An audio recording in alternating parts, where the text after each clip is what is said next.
আসসালামু আলাইকুম সুপ্রিয় দর্শক মণ্ডলী, চলে আসলাম এই মুহূর্তে পাওয়া সবচেয়ে বড় ঝড় বৃষ্টি, নিম্নচাপ, ঘূর্ণিঝড় ও আবহাওয়ার গুরুত্বপূর্ণ খবর নিয়ে। ইতিমধ্যে বাংলায় আঘাত হেনেছে গভীর নিম্নচাপ। সারা দেশের আকাশ মেঘাচ্ছন্ন রয়েছে। আগামী 5 দিন পর্যন্ত টানা বজ্রসহ বৃষ্টি হতে পারে বলে জানিয়েছে বাংলাদেশ আবহাওয়া অধিদপ্তর।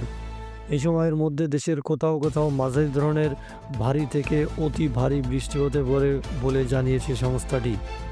তবে কিছু কিছু জায়গায় বজ্রসহ বৃষ্টি ও দমকা হাওয়া বয়ে যাওয়ার সম্ভাবনা রয়েছে।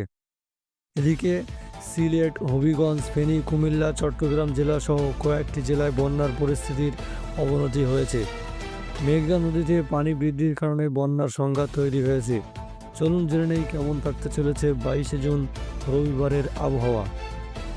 খুলনা, বরিশাল, সিলেট, রংপুর, ময়মনসিংহ, ঢাকা, চট্টগ্রাম, রাজশাহী, ভারতের আসাম, পশ্চিমবঙ্গ এবং ত্রিপুরা রাজ্যের কোথায় কোথায় ঝড় বৃষ্টি, নিম্নচাপ ও আবহাওয়ার কেমন অবস্থা বিরাজ করবে সম্পূর্ণ জানিয়ে দিব আজকের গুরুত্বপূর্ণ এই ভিডিওতে।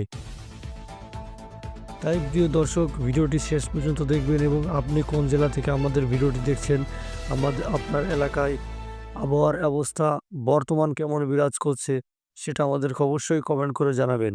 এবং প্রতিদিন আবহাওয়ার সর্বশেষ আপডেট পেতে আমাদের চ্যানেলটিকে সাবস্ক্রাইব করে পাশে থাকা বেল আইকনে প্রেস করে ভিডিও